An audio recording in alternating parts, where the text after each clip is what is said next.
I lived 25 years alongside a man who hid an entire family beneath a wooden board. And when I discovered the truth, my world collapsed along with that second step of the staircase. My name is Sebastiana.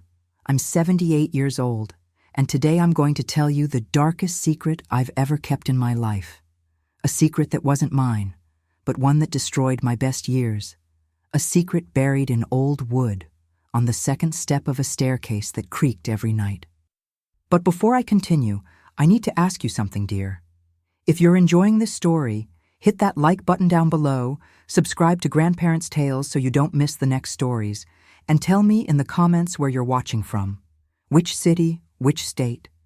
I love knowing that people from all over are listening to this old woman's stories. Now then, let's go.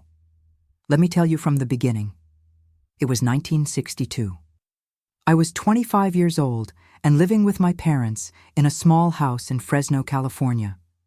Back then, an unmarried girl over 20 was already considered a spinster, you know? People would whisper at church, at parties, "Poor Sebastiana, she's going to be an old maid." My mother was always worried. She'd light candles to every saint, praying for a husband for me. I worked at a textile factory. I'd wake up at 5 in the morning, take the crowded bus, spend all day standing operating those noisy machines. I earned pennies, but it was my money, you know, my independence.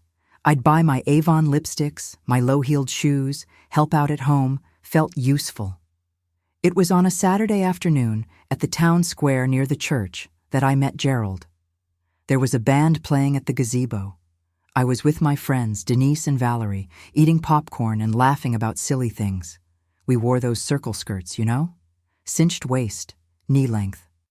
I was wearing a light blue one with white polka dots that my mother had made on the Singer machine. Gerald appeared out of nowhere, tall, dark hair slicked back with pomade, thin mustache, wearing a gray suit, polished shoes. He was 40 years old, 15 years older than me, but he was handsome, presentable. He asked me to talk with that serious, formal manner. "Miss, may I have a word with you?" The girls kept nudging me, giggling. I was embarrassed, but I accepted.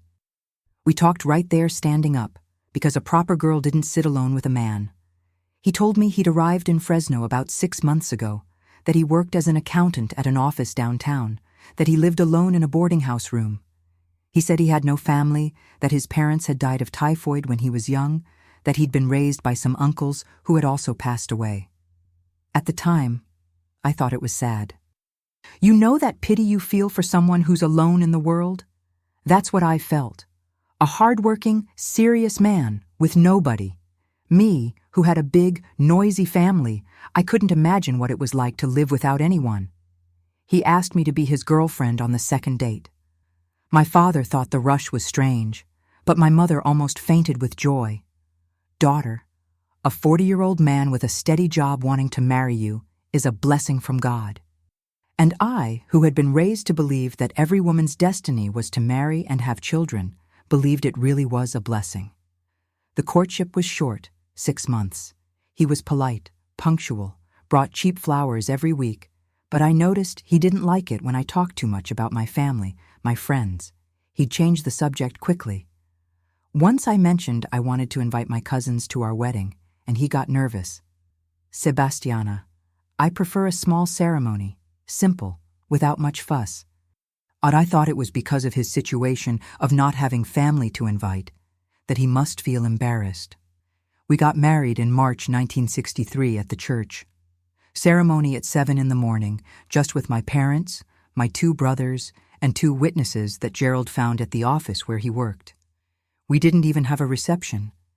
He said it would be a waste of money, that it was better to save for the future when we had children.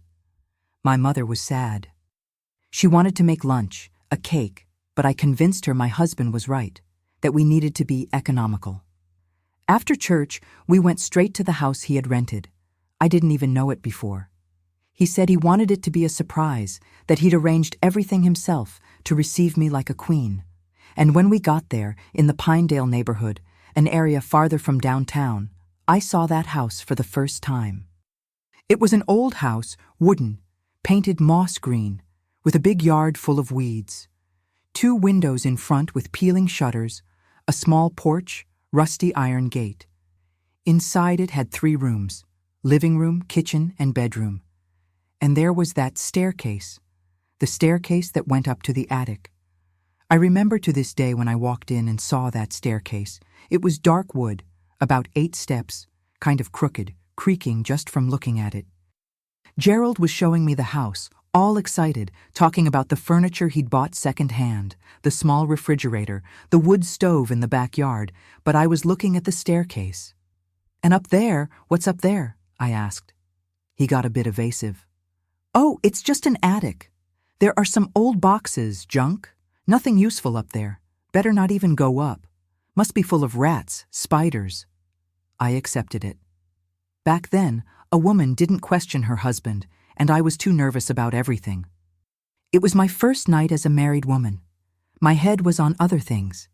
The staircase was just a staircase. The first few days were normal, me getting used to the routine of being a housewife.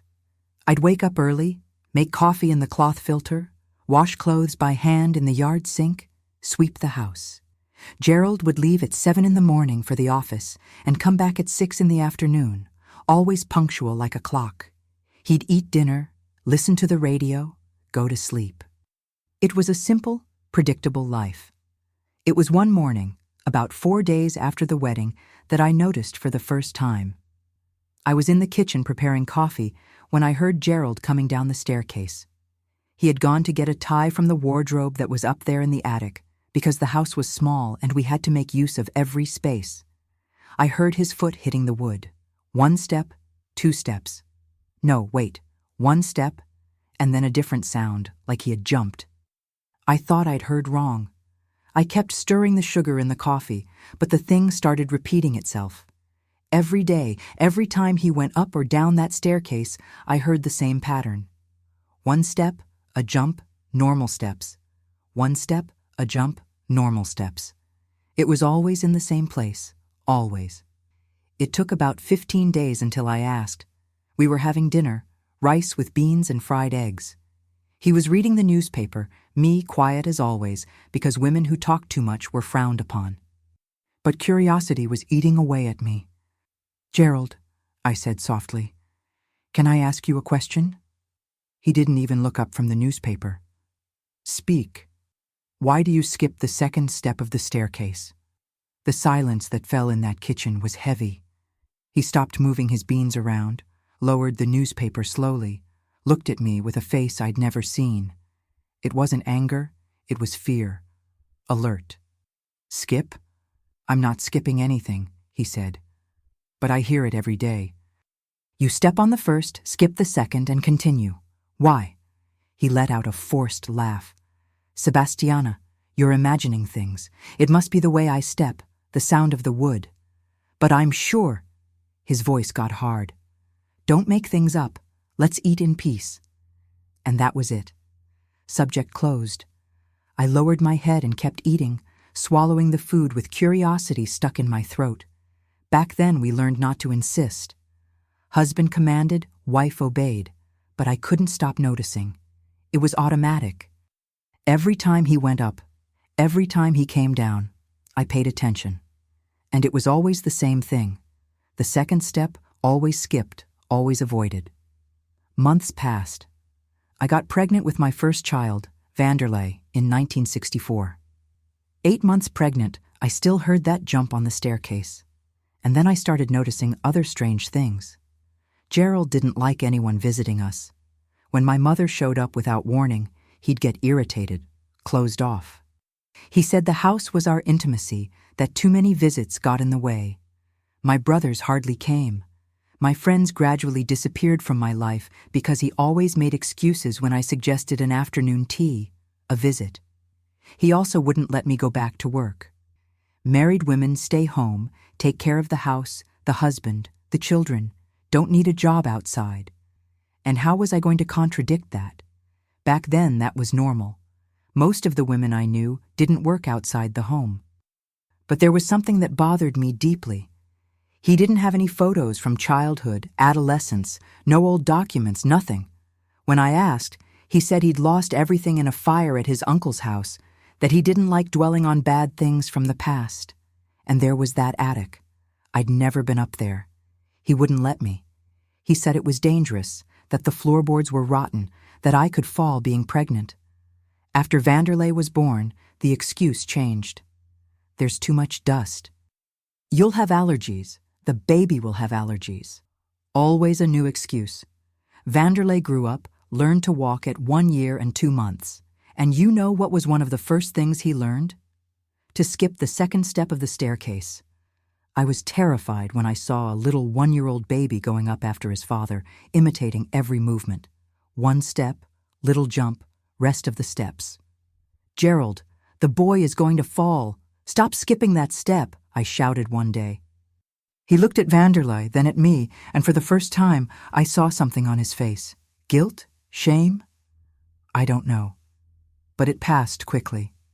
"He's learning. Leave the boy alone." "But why? Why do you do that?" He approached me. His face was red. "Sebastiana, this is the last time I'm going to talk about this. This staircase creaks. The second step creaks loudly, and it irritates me. I skip it so I don't hear the creak. Done. Over. I don't want to hear about this anymore." I went quiet, but I didn't believe him. Old wood creaks everywhere, not just 1 step. And if it bothered him so much, why didn't he fix it? Why not replace the board? We didn't have money to spare, but to replace a piece of wood. I had my second daughter in 1966, Clusa, another child imitating her father, jumping that damn step. I tried to teach differently, hold her little hand and make her step normally, but it didn't work. She saw her father and brother jumping and she jumped too. The house became a silent madhouse. 4 people jumping a step that apparently creaked too much for Gerald's taste, but it only creaked for him, because I stepped normally and the wood didn't even make a sound. I tested it once when he was at work. I went up and down that staircase 10 times. I stepped on each step hard. The second step didn't creak any more than the others. There was nothing special about it. But there was, wasn't there? There was a buried secret that I still didn't know. The years passed in that routine. Gerald getting more silent, more distant. He wasn't affectionate, never was. He didn't hug me, didn't kiss me, didn't say he loved me. Sex was a marital obligation that happened in the dark, quick, without affection. I thought that's just how it was. That marriage was this: obligation, routine, silence. He didn't hit me. I have to make that clear. Never raised a hand. But there were other violences, you know? The violence of silence, of ignoring me for days when I did something he didn't like. The violence of controlling every penny, of me having to ask for money even to buy underwear. The violence of isolating me from everyone, making me believe my family was invasive, that my friends were gossipy, that I only needed him and the children. In 1973, my father passed away. Cancer. I wanted to stay a few days with my mother, help with the wake, the funeral, give support. Gerald wouldn't let me. "Your place is here, with me and the children. Your mother has your brothers to help." I went to the funeral, came back the same day. Couldn't cry properly, couldn't hug my grieving mother. I came home and kept making dinner as if nothing had happened. It was that day, that horrible night, that I heard it. I was in bed, unable to sleep, crying softly so he wouldn't hear. And I heard him get up. I heard him climb the staircase, heard the jump on the second step, and heard him up there in the attic walking around. He stayed there about 20 minutes. When he came down, jumping that step again, and got back in bed, I pretended I was sleeping. But I knew. There was something up there, something he went to look at, touch, something important enough for him to go up in the middle of the night. I never found out what, not in the hundreds of nights that came after. Because even with all my curiosity, all my suffering, all my loneliness, I never had the courage to defy Gerald and go up to that attic. An obedient woman doesn't defy her husband. That's what they'd drilled into my head since I was born. So I lived and suffered in silence for 14 more years, taking care of the house, raising the children, aging in that empty marriage, watching him skip that damn second step every single day, hearing the creak that only existed in his head. Or did it really exist? Was it his conscience creaking? I was going to find out, but not yet. Gerald still had to die for me to finally be free to tear out that wood and find the hell that was hidden underneath. Continuing in next part due to length. After my father died, something changed inside me. It wasn't a big change, the kind you notice right away. It was a small crack, you know? Like when a drop of water falls on a stone every day, and over time, the stone gives way. I started noticing that my life wasn't normal, that other married women I saw at the market, at church, in the few places Gerald let me go, they smiled differently. They talked with their husbands, got flowers on their birthdays, were looked at with affection. I had none of that. I had a clean house, food on the table, well-behaved children, and a husband who treated me like I was a piece of furniture. Useful, necessary, but with no emotional value whatsoever. Vanderlei was 9 years old, Clusa was 7. Smart, observant children. They started noticing that their father was different from other fathers. Vanderlei would ask me, "Mom, why doesn't Dad ever play with us? Jimmy's dad plays ball, takes them to the park." And what was I supposed to answer? I'd make excuses. "Your father works a lot, gets tired. He loves you in his own way." Lies. Gerald didn't love anyone, not me, not the children, not even himself, I think. He was a hollow man. He lived, worked, ate, slept, but didn't really live. It was like he was always alert, always watching for something, always expecting something bad to happen. And he kept jumping that step every day, morning, afternoon, night, sometimes even in the middle of the night. I'd wake up to the creak of the staircase because the rest of the steps creaked. Only the second one he didn't step on. And I'd lie there listening to him up there. 5 minutes, 10 minutes, half an hour, messing with who knows what. Once I asked. It was in 1975, on a Sunday morning. He had gone up in the middle of the night again, and I was tired of pretending I didn't see. "Gerald, what do you do up there in the middle of the night?" He was drinking coffee, chewing the bread with butter I'd made. He stopped, looked at me with those cold eyes. "I get documents, organize papers, work stuff." "In the middle of the night?" "Sebastiana." His voice got dangerous. "You want to start questioning me now? After 12 years of marriage, you decide you have the right to spy on your husband?" "I'm not spying, I'm just asking." "Don't ask, it's none of your business." And I went quiet like always, because that's how it worked. Husband had privacy, wife had no rights. The 70s were the worst. The country was going through tough times, everything controlled, everyone afraid. And I lived my own dictatorship inside the house. Gerald controlled everything. How much I spent at the butcher, how many times I went to my mother's house, what clothes I wore. He wouldn't let me wear pants. My wife wears dresses. Pants are for loose women. I saw young girls on the street in bell-bottoms, hair loose, free, and I felt an envy that hurt in my chest. My mother got sick in 1977. Stroke. She was left partially paralyzed, needing care. My brothers took turns, but I was the only daughter. It was my obligation, right? But Gerald didn't want me spending afternoons there. "Once a week you go. More than that is disrespecting me." "But she's my mother, she's sick. And I'm your husband. You're married to me, not to your mother. Let your brothers take care of her." I went in secret. When he was at work, I'd leave the children with the neighbor, Mrs. Palmer, a good woman who lived 3 houses down, and I'd run to my mother's house. I'd stay an hour, 2 at most. I'd help her bathe, feed her, comb her hair, and run back before he got home. I lived in fear. Fear of him finding out, fear of him arguing, fear of him locking me in the house for good, because I knew he was capable. My mother died in 1979. Another cancer, this time in the lungs. She never smoked a cigarette in her life, but she got that damn disease. I wanted to be with her in the last days. Gerald wouldn't let me. "You already went through this when your father died. No need to be dramatic. Go there, say goodbye, and come home." I went to the hospital, held my mother's hand. She could barely speak anymore, but she looked at me with those tired eyes and said something that never left my head. "Daughter, this man is no good. Leave this house." Those were her last lucid words. She died 3 hours later, and I wasn't there. I was at home making dinner for Gerald because he said I couldn't be hanging around the hospital until late.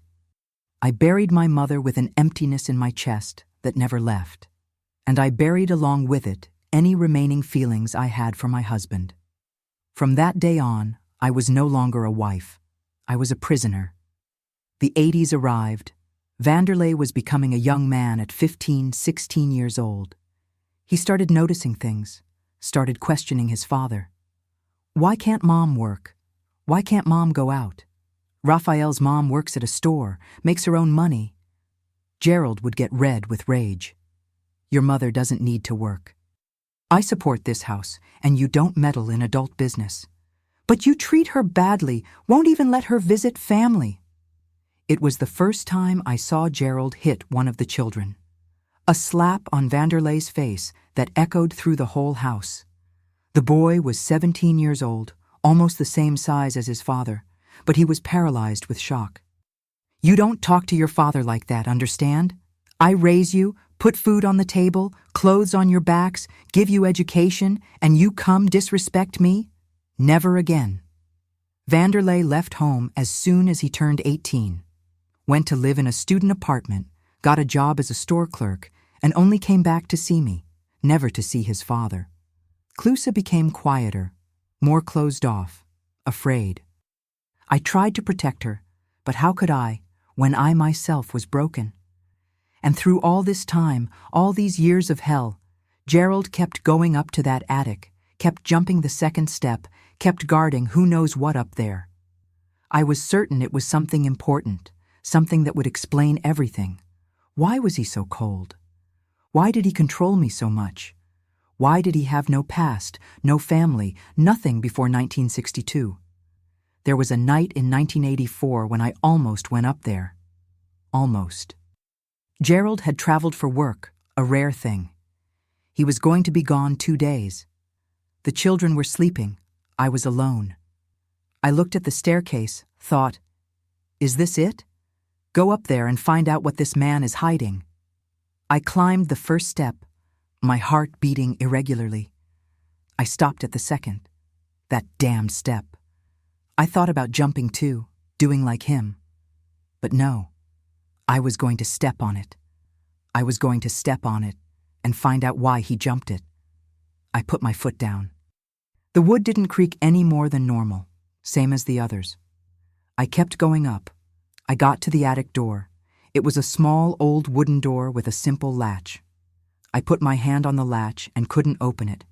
Not because it was locked. It was open, but I couldn't. The fear was greater. Fear of what I'd find, fear of what he'd do if he found out, fear of my whole life collapsing even more than it already had.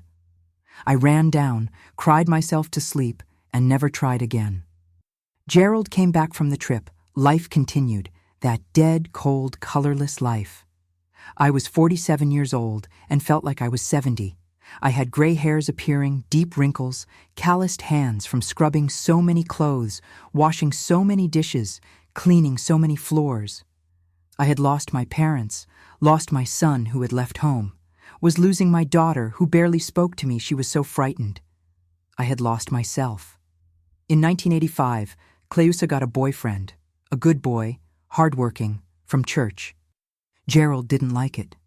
Said she was too young, that she'd drop out of school, that she'd regret it. But she insisted, and I, for the first time in a long time, supported her against his will. Gerald, the girl is 19 years old. She's at the age to date. You're contradicting me in front of the girl now. I'm defending our daughter. He looked at me with a hatred that froze my blood, but said nothing because Cleusa was there as a witness, and he knew he'd already lost Vanderlei. Didn't want to lose his daughter, too. The relationship continued, and in 1986, Cleusa got married, left home. I went to the wedding, cried with joy and sadness. Joy because she was going to have a different life from mine. Sadness because I was going to be alone with him, alone in that house, alone with that man, alone with that step he jumped every day and that I knew, I was certain, held the secret of all our misery. The house became too silent. Just me and Gerald. He'd come home from work, eat, read the newspaper, sleep. We didn't talk, didn't touch, didn't look at each other. We were two strangers living under the same roof. I cooked, cleaned, washed. He worked, brought money, went up to that attic from time to time. It was like that until 1987. January, hot, suffocating summer. Gerald was 65 years old, recently retired. Now he was home all day. I thought I was going to go crazy. Him sitting there in the armchair, complaining about everything, the food, the heat, the noise, the silence, me. One morning in February, he woke up complaining of chest pain. He put his hand on his left arm, grimacing. I asked if he was okay. He grumbled that it was heartburn, indigestion. He took some antacid and went to sit on the porch. An hour later, he fell. Simply collapsed from the chair. I ran, screamed, called the neighbor. Mrs. Palmer called the emergency room. The ambulance took 40 minutes. When it arrived, the paramedics did CPR, tried to revive him. It didn't work. Massive heart attack. He died right there, on the porch of our house. 65 years old, 25 years of marriage. Over. I looked at his body being taken away, and you know what I felt? Nothing. Absolutely nothing. Not sadness, not relief, not anger.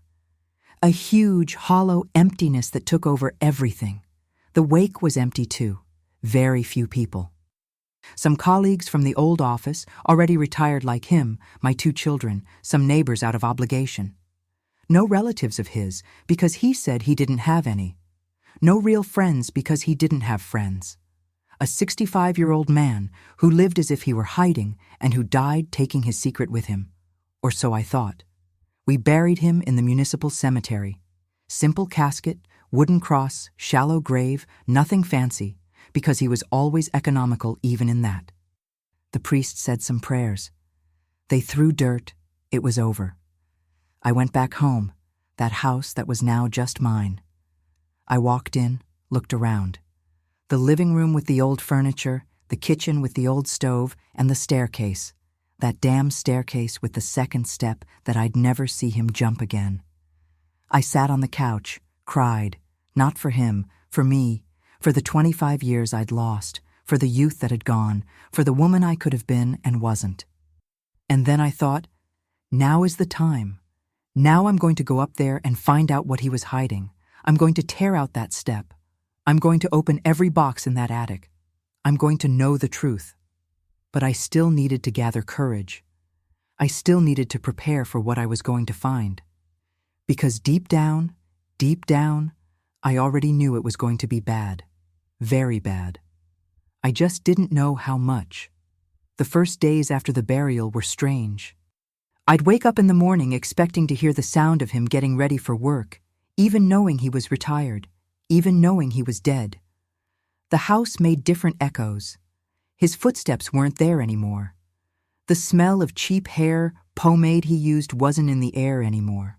The silence was different. It was a real silence, not that heavy silence of two people who don't speak to each other. I was 50 years old, widowed, free, but I didn't feel free.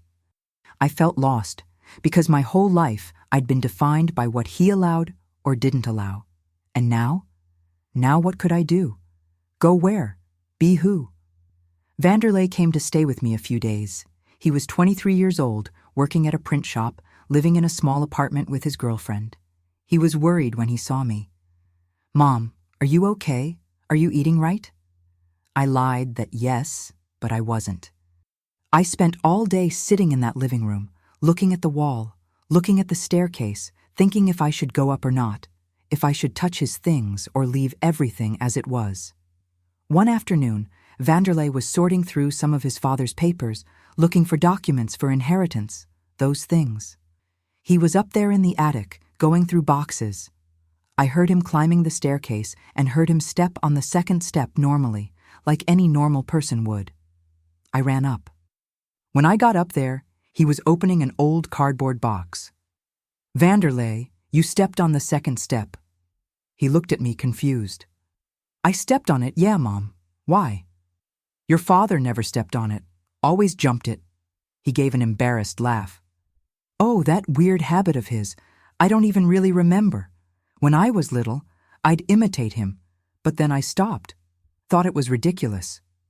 "And you never asked why?" "I asked once. He said the wood creaked, and he didn't like the sound. I tested it, saw it was a lie, but let it go. Dad was full of quirks, right, Mom?" "Quirks." He called them quirks. But I knew they weren't. You have quirks with silly things. That was something else. That was fear or guilt or a secret. Vanderlei spent all afternoon up there. Came down with bank papers, retirement documents, birth certificates for him and Clusa. Normal documents, nothing special. He left in the late afternoon, gave me a kiss on the forehead, said he'd be back on the weekend. I was alone again, looking at the staircase, thinking. 3 weeks passed. March was ending. I was still in that stagnant little life, aimless, until Clusa showed up with news. She was pregnant. I was going to be a grandmother, and that somehow woke me up, gave me a purpose. I was going to be a grandmother, going to have a grandchild, and that grandchild was going to visit this house, was going to climb this staircase. And I didn't want him to grow up with a mystery, with a doubt, with a secret hanging on an old board. That's when I decided, I'm going to renovate this house. I'm going to replace what needs replacing. I'm going to clean what needs cleaning. I'm going to start a new life, and I'm going to start with that damn staircase. In early April, I called Mr. Orlando, a carpenter who had done some small jobs in the neighborhood. Old man, experienced, trustworthy. I asked him to come look at the staircase, see what could be done. He went up, came down, tested each step, shook his head. "Mrs. Sebastiana, this staircase is all eaten by termites. The wood is rotten in several places.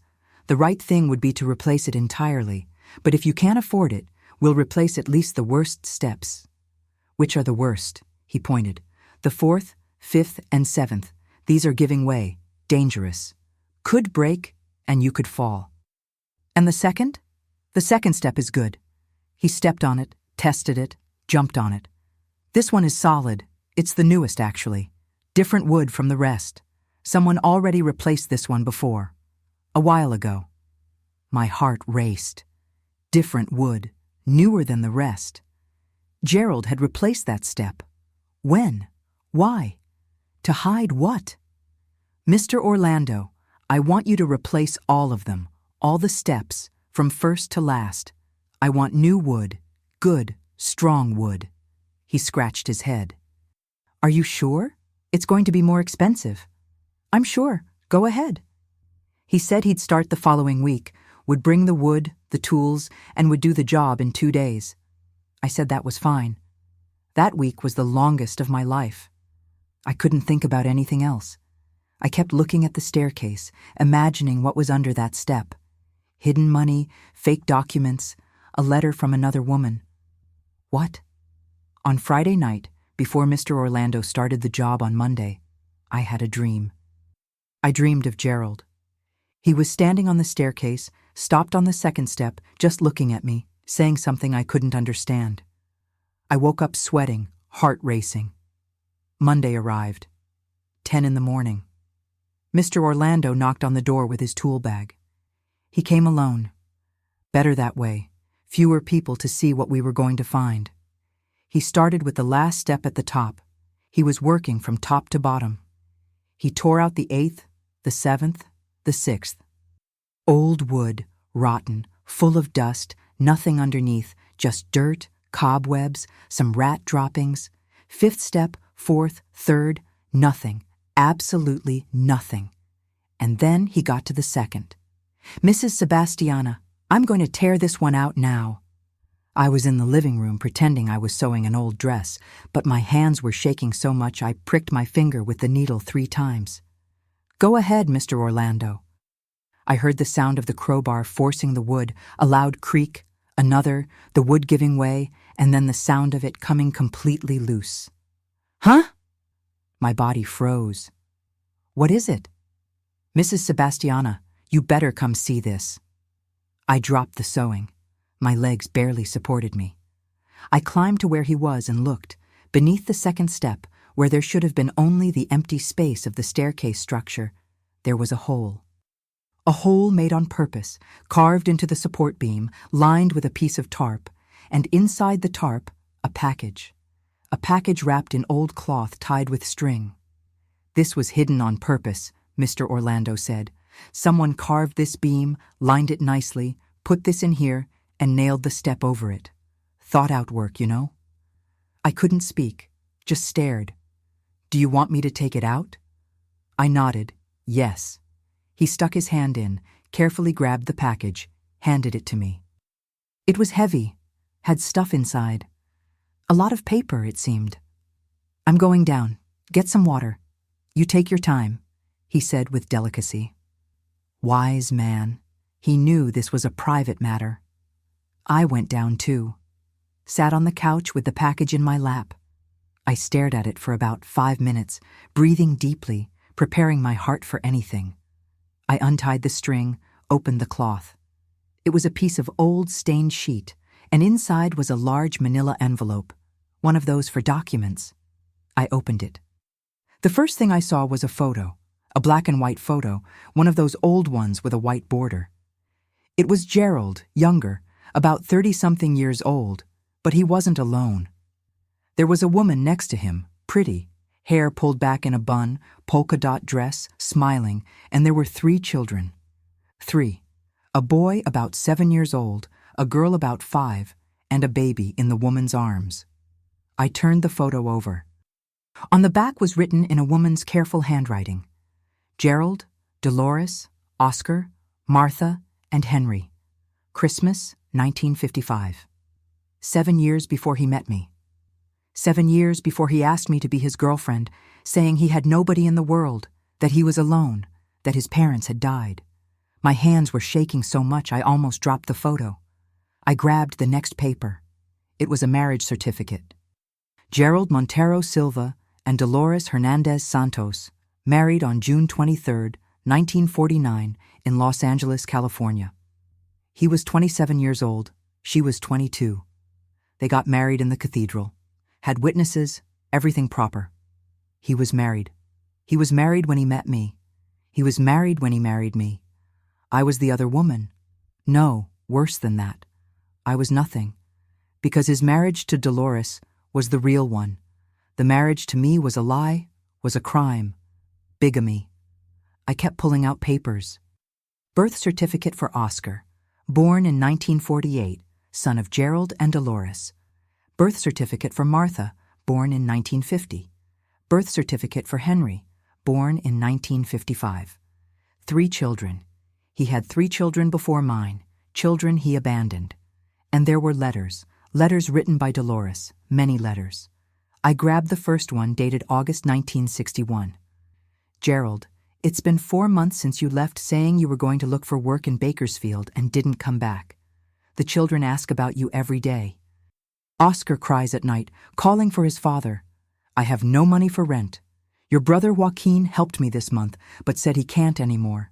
Please come back or at least send news. Your wife, Dolores. Wife. She was the real wife, and he had left. Simply left and abandoned her and 3 small children. I grabbed another letter. November 1961. Gerald, I lost the house. We were evicted. I'm living at my sister's house with the 3 children, but she has 6 kids. It's difficult. I looked for you at the office in Bakersfield you mentioned, and they said they don't know any Gerald. Where are you? What did I do wrong? The children are suffering. Please, for the love of God, help us. Dolores. Tears started falling on the old paper. I didn't even realize I was crying. Another letter. February 1962. Gerald, I don't know if you received these letters. I'm sending them to the last address I had in Bakersfield, but I think you're not there anymore. The children are sick. Henry had pneumonia. I don't have money for proper medicine. My sister can't stand having us here anymore. I'm going to have to go to the church shelter. I forgive you for everything. Just come back. Or at least send something for the boys. They're your children. Dolores. And the last letter. June 1962, the month he met me. Gerald, this is the last time I'm writing. I've given up on you, given up on waiting. You killed the love I felt. But don't forget you have 3 children in this world. 3 children who will grow up without a father because you're a coward. One day they'll find you and they'll ask you why you abandoned them. And you'll have to look them in the eyes and answer, "May God forgive you, because I can't." Dolores. I was sobbing and reading and rereading those letters. That desperate woman with 3 small children begging for help. And him, during that same time, was in Fresno. Had rented a house, gotten a new job, moved to a different city so nobody would find him, met me, pretended to be free, alone, orphaned, and married me 3 months after her last letter. 3 months after a desperate woman wrote that she was going to a shelter with his children. I looked at the envelope. There was still more paper. I grabbed it. It was a note written in his handwriting I knew from seeing on receipts, shopping lists. Oscar, 13 years old in 1961. Martha, 11 years old in 1961. Henry, 6 years old in 1961. Dolores, don't look for, never go back to Los Angeles, never use name Montero. Documents kept here, no one can find. Sebastiana can't know, new children can't know. He had written this, had hidden it under that step, and had jumped that step every day for 25 years. Because he knew what was underneath. He stepped on all the others, but not that one. That one held proof of his lie, proof of the family he destroyed. I sat there on that couch, holding those papers, crying until I had no more tears. Mr. Orlando appeared at the door, saw my state, asked if I was okay. I said I was, that it was just old stuff, sad memories. He understood, went back to his work, but I wasn't okay. I was destroyed because everything, absolutely everything in my life was a lie. My marriage was a lie, my husband was a lie. I had lived 25 years with a man who had another life, another family, other children. A man who had abandoned 3 children in misery to build a new life in another city. And what was I, the unknowing accomplice? The second family built on top of the suffering of the first? My children had siblings, 3 siblings we didn't know, who grew up without a father, probably went hungry, suffered everything because Gerald was a coward who ran away. And he controlled me because he was afraid I'd find out, afraid I'd meet someone who knew him from before. Afraid I'd go to Los Angeles and run into Dolores or his children. That's why he didn't allow visits. That's why he didn't let me work. That's why he kept me trapped, because he lived in hiding. And to keep hiding, he made me a prisoner. I gathered all the papers again, put them back in the envelope, stored them in the back of the closet, and that night I didn't sleep a wink. I kept thinking about what to do. Tell my children, look for Dolores, look for his children, forget everything and move on. I didn't know.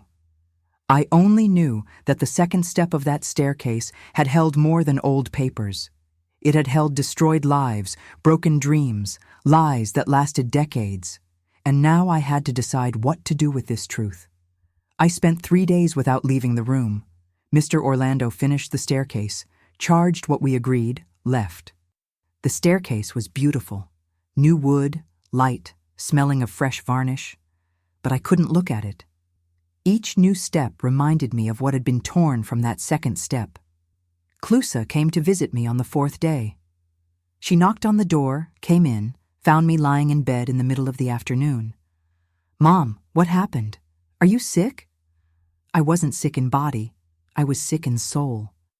But how was I going to explain that to her?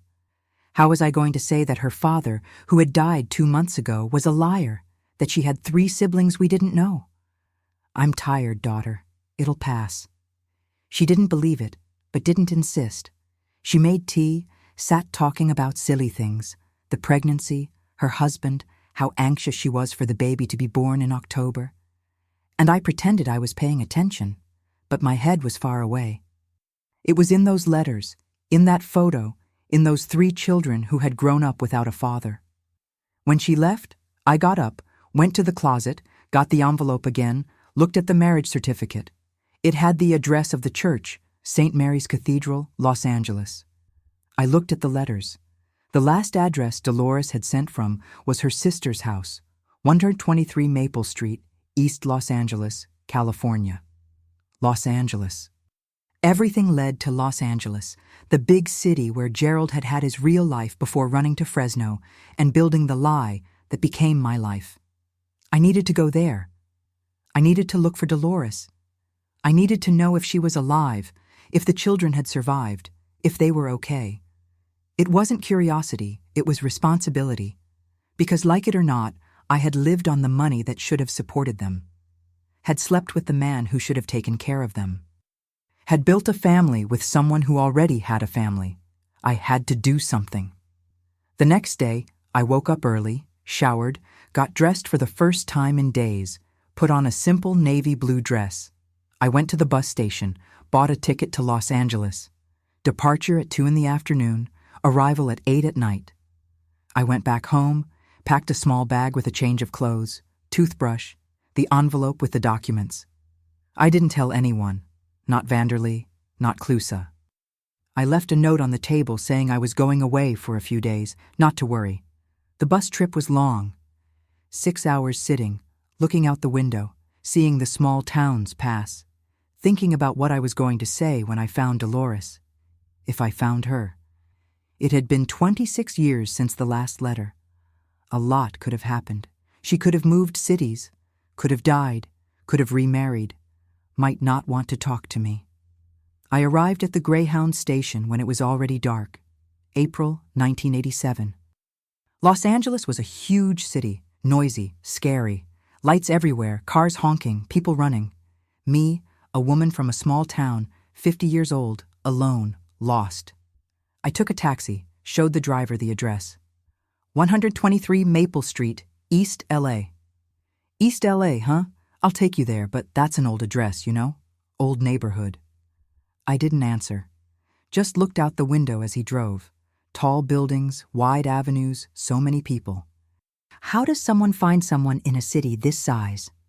Half an hour later, he stopped on a narrow, poorly lit street. There were some old houses, some falling apart, others renovated. Number 123 was a small house, painted faded yellow, with bars on the windows. I paid the taxi driver, got out. I stood on the sidewalk looking at the house. Would Dolores' sister still live there? Would anyone know about her? I took a deep breath, went to the gate, rang the bell. It took a while, but a woman appeared, old white hair, hunched over, wearing an apron dirty with flour. Good evening. What can I do for you? Good evening, ma'am. Sorry to bother you at this hour. I'm looking for a person, a woman named Dolores. Dolores Hernandez Santos, or Dolores Montero. I don't know if she still uses her married surname. She lived here years ago in 1962 with her sister. The woman looked at me suspiciously. Why are you looking for her? It's a complicated story. I really need to talk to her. It's urgent. Are you family? I could lie, but there had been too many lies in this story already. No, but I knew her husband. Knew him a long time ago. The woman was quiet, analyzing me. Then she sighed. Dolores is my sister. She doesn't live here anymore, hasn't for years, but I know where she is. My heart raced. Is she okay? Is she alive? Alive, yes, but I don't know if you can say she's okay. She lives in a boarding house near Boyle Heights, alone. Her children grew up, left, each went their own way. And the children, are they okay? The woman looked at me with sadness. Depends on what you call okay. They grew up without a father, went hungry, worked since they were little. Oscar lives in San Bernardino. He's a truck driver. Martha got married, has kids, lives in East LA. Henry? Henry? I don't know where he is. Disappeared a few years ago. Had problems with drinking. I felt my chest tighten. Those 3 children from the photo, who were small, innocent, had grown up in suffering. And Gerald knew. He knew and had chosen to build another family instead of taking care of the first. "Can you give me her address?" The woman hesitated. "Look, my sister doesn't like visitors. She got very bitter about life, closed her heart to the world." "I understand, but I need to talk to her, please." Dolores's sister sighed again, went into the house, came back with paper and a pen, wrote down an address. "It's here, Mrs. Linda's boarding house, room 14, but go during the day. At night there, it's dangerous." I thanked her. Asked if she knew any cheap boarding house nearby. She pointed one out, 2 streets up. I went there, rented a tiny room with a single bed and a shared bathroom in the hallway. I slept badly, thinking about the next day. In the morning, I had coffee at the corner bakery, bread with butter and coffee with milk. I took a bus, following the instructions the baker gave me. I got off in Boyle Heights. The boarding house was exactly what I imagined. An old, dirty building with clotheslines hanging from one window to another, children running barefoot in the hallway, smell of sewage mixed with food, poverty, lots of poverty. I went up the cement stairs, passed several rooms, got to number 14. The door was ajar. I knocked lightly. "Who is it?" A woman's voice, hoarse, tired. "My name is Sebastiana. I came to talk about Gerald." Silence. A long, heavy silence.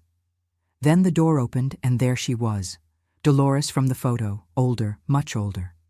Completely white hair pulled back in a messy bun, face marked by deep wrinkles, sunken eyes, body too thin.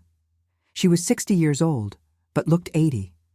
She looked me up and down and then said in a voice without emotion, "You're the other one?" It wasn't a question, it was a statement. I nodded yes. "I am, but I didn't know. I swear to God I didn't know." She kept looking at me, then moved away from the door. "Come in." The room was tiny. A single bed, a 1-burner stove, an old little table, a chair, nothing more. Worse than anything I'd ever seen in my life. She sat on the bed. I stood not knowing what to do. "He died, didn't he?" she said suddenly. "That's why you're here. He died, and you found the papers." "How do you know?" "Because he would never let you find out if he were alive. He was too much of a coward for that." She was right. I swallowed hard. "He died in February. Heart attack." She showed nothing. Not sadness, not relief, nothing. "Where did you live?" "Fresno." She gave a bitter laugh. "Close. So close. We looked for him everywhere, except in the Central Valley. We thought he'd gone far away, San Francisco, Oregon, anywhere far. But he was right there nearby. I'm sorry. I'm sorry for everything. You're not at fault." Her voice was tired. "You were deceived too. He was good at lying, professional liar." I sat in the chair, took the envelope from my bag. I showed her. "I found this hidden in the staircase of the house. It has the photos, the certificates, the letters you sent." She took it, looked at each paper carefully. When she got to the letters, I saw a tear run down her face. Just one, as if she'd spent all the others over the years. I sent 15 letters. He kept 6. The others he must have thrown away. "In the letters you talked about going to the shelter. Did you go?" She nodded. "I did. I stayed there 3 months with the children, sleeping on a mattress on the floor, eating thin soup, listening to my children cry with hunger. Then I got a job as a cleaner. Left the shelter, rented a little room, raised all 3 as I could. And he never sent anything, never helped. Never. Disappeared like smoke, changed his name, city, life. Left me with 3 mouths to feed and not a penny. I worked like a condemned woman. Washed clothes, ironed, did cleaning, sold food at factory gates. Everything so my children wouldn't die of hunger. I was crying, couldn't stop. I'm so sorry. I didn't know. He deceived me too. He said he had no family, that he was alone in the world. He married me 3 months after your last letter." "And he had children with you?" 2, a boy and a girl. They're grown now." She was quiet, then spoke softly. Mine grew up hating their father, knowing they'd been abandoned. Oscar is still angry to this day. Martha managed to get over it a little, but Henry lost himself in drinking. Says it's to forget that his father didn't want him. I don't know what. I wanted to help. I wanted to fix it. You can't fix 26 years of suffering. Her voice was hard. But you came here. You could have burned the papers, pretended you didn't find anything, moved on with your life. But you came. That means something. I stayed there with her the rest of the morning. She told me everything. How she found out she was pregnant with the third child just when money was tight. How Gerald started getting nervous, leaving the house, coming back late. How he said he was going to look for better work in Bakersfield. How she believed. How she waited a week, 2, a month. How the rent came due and she couldn't pay. How she was evicted with 3 small children. She told me how Oscar, at 13 years old, started working selling newspapers to help. How Martha at 11 took care of the baby while she cleaned houses. How Henry grew up with no memory of his father, only the story of abandonment. And I told my story too. How I met him. How I got married, thinking he was a serious, hard-working man, alone. How he controlled me. How I discovered nothing was true.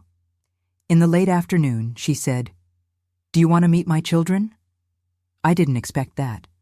Will they want to meet me? I don't know. But they deserve to know their father had another life, that they have 2 half-siblings, that they weren't the only ones abandoned. She grabbed an old notebook and wrote 2 addresses. This is Oscar's, this is Martha's.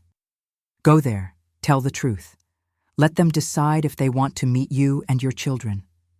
I took the papers, thanked her. Before I left, she held my arm. Sebastiana, one thing. I don't have anger toward you. You were also a victim. But I need you to understand something. This man destroyed my life and yours too. We can't let him destroy the children's lives. Not mine, not yours. I agreed. I left that boarding house with a heavy heart, but also with a strange sense of purpose. In the following days, I looked for Oscar and Martha. Oscar was difficult. He received me at the door of his house in San Bernardino, arms crossed, face closed. When I told the story, he turned red with rage. So the bastard made another family while we were starving. Son of a bitch. But after the anger passed, he got quiet. And my half-siblings, do they know? Not yet. I came to talk to you first. I want to meet them. I want to look them in the face and see if he treated them better than he treated us. Martha was different. She cried a lot, then hugged me. You suffered too. We're in the same boat, victims of the same man. By the end of the week, I went back to Fresno, gathered my courage, called Vanderlei and Clusa. I sat them both down in the living room and told them everything. They were shocked. Then came anger, then sadness. But in the end, after hours of talking, crying, fighting with the memory of their father who wasn't there anymore to defend himself, they agreed. Mom, we want to meet them. They're our siblings. It doesn't matter how it was, they're our siblings. And that's how, in June 1987, Gerald's 2 families met. The first meeting was scheduled for a Sunday in June at my house in Fresno. I cleaned the whole house, made food for an army, arranged the living room 3 times. I was as nervous as a bride on her wedding day, except instead of happiness, it was pure anxiety. Clusa arrived first with her husband. She was 6 months pregnant, visibly nervous too. Vanderlei came right after. The 3 of us stood in the living room waiting. Nobody talked much. What were we going to say? Hi, welcome. You're the siblings we didn't know existed. When the doorbell rang, my heart almost jumped out of my mouth. I went to open the door, and there they were. Oscar was tall, strong, face marked by hard life. He was 40 years old, hair starting to go gray. He wore jeans and a somewhat wrinkled dress shirt. He came with his wife, a short woman with a shy smile. Martha was about my height, short hair, simple clothes. She was 37 years old but looked older. Her eyes were sad even when she tried to smile. She came with her husband and 2 small children, a boy and a girl, and Dolores came. She who insisted on coming, even though I'd told her she didn't need to, that it could be too hard for her. But she said, "I need to see. Need to see the children he had with you. Need to see if they look like mine." Everyone came in slowly, warily. We stood there in the living room, in a circle, not knowing where to start. The silence was heavy. It was Vanderlei who broke the ice. He looked at Oscar and said, "We have the same nose. His nose." Oscar gave a nervous laugh. "Yeah, we got the crooked nose from the bastard." And that somehow made everything a little less tense. We started talking slowly, carefully, but talking, comparing stories, discovering they had more in common than they imagined. Clusa and Martha discovered they both liked sewing. Vanderlei and Oscar realized they worked in similar things, one at a print shop and the other as a truck driver, both waking up at dawn. Martha's children played in the yard, oblivious to all that adult confusion. And Dolores? Dolores sat in the corner of the couch, quiet, observing everything. From time to time, I caught her looking at my children with an expression I couldn't decipher. Sadness? Curiosity? Relief knowing they existed? We served lunch. I made rice, beans, roast chicken, pasta, salad, stuffing. Everyone ate together at the kitchen table that barely fit so many people. It was strange and beautiful at the same time. 2 families that should never have existed separately, sitting at the same table. After lunch, while the men washed dishes and the children played, Clusa, Martha, Dolores, and I stayed in the living room. And then Martha asked what everyone was thinking. What was he like with you? Was he different? I took a deep breath. Cold, controlling, never showed affection, kept me away from everyone, wouldn't let me work, wouldn't let visitors, nothing. Dolores looked at me. With us, he was different in the beginning, affectionate, attentive. But when I got pregnant with the 3rd, he changed, started disappearing, getting nervous. I think that's when he decided he was leaving. "Did he hit you?" Clusa asked softly. "No, never hit. But there were other violences, the silence, the emotional abandonment, and in the end, the real abandonment." Martha wiped away a tear. "We grew up hearing that Dad abandoned us because he didn't love us, that it was our fault. I spent my whole childhood thinking I'd done something wrong." I held her hand. "The fault wasn't yours or your mother's. The fault was his, only his." And in that moment, there in that living room, something changed. We stopped being the first family and the second family. We became one family, a broken family, hurt, but there together, trying to heal. In the following months, we kept meeting, at least once a month. Sometimes at my house, sometimes at Oscar's house in San Bernardino, sometimes at Martha's house in East LA. Dolores always came. She and I created a strange but true friendship. 2 women who loved the same man, or thought they did, and who now shared the same pain. In October 1987, Clusa had the baby, a beautiful girl with light eyes. At the maternity hospital, when I was holding my granddaughter in my lap, Martha appeared with flowers and cried when she saw the child. She's family. Ours, my children's, everyone's. And that's how it was. That granddaughter grew up knowing not just her mother's uncles, but also the uncles from the other marriage of her grandfather. She grew up knowing the whole story, knowing that families are complex, that love doesn't have just one way, that forgiveness is more important than revenge. 2 years after our first meeting in 1989, I did something I'd thought about a lot. I sold the house in Fresno, that house with the new staircase where the secret had been torn out. I couldn't live there anymore. Every room reminded me of him, of the lie, of the suffering. With the money from the sale, I bought a simple little house closer to Los Angeles, in Downey, and with what was left, I helped Dolores. I rented a small apartment for her in a housing complex. Nothing luxurious, but clean, safe, dignified. Better than that horrible boarding house. She cried when she saw it. Sebastiana, you don't need to do this. It's not your obligation. It's not obligation. It's justice. The money I lived on all those years was supposed to have supported you and your children too. I didn't know, but now I know. And now I can try to balance the scales. Oscar and Martha also helped. They'd send food, medicine when she got sick, pay the electricity bill when her money didn't cover it. We, the two families, took care of her together. The 90s arrived. My children grew up, had more children. Vanderlei got married, had a boy. Klusa had another girl. Oscar and Martha also kept growing their families. And every Christmas, every important birthday, we'd get together, everyone. The children from the first marriage, the ones from the second, the grandchildren, everyone. There was one Christmas, I think it was 1994, when I looked around the table. There were more than 20 people, children running, adults laughing, food left over, house full of noise and life. And I thought, Gerald tried to destroy two families.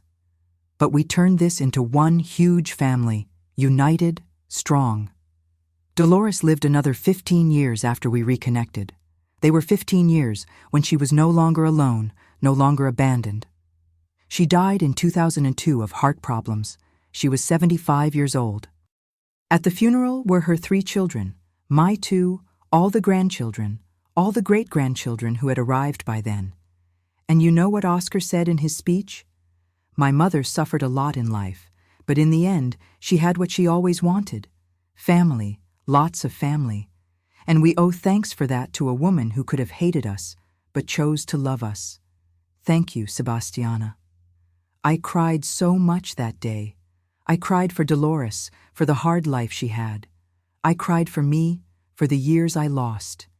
I cried for Gerald, who died without knowing the good he could have done if he'd been honest. But I also cried with gratitude, because from the worst we had taken the best.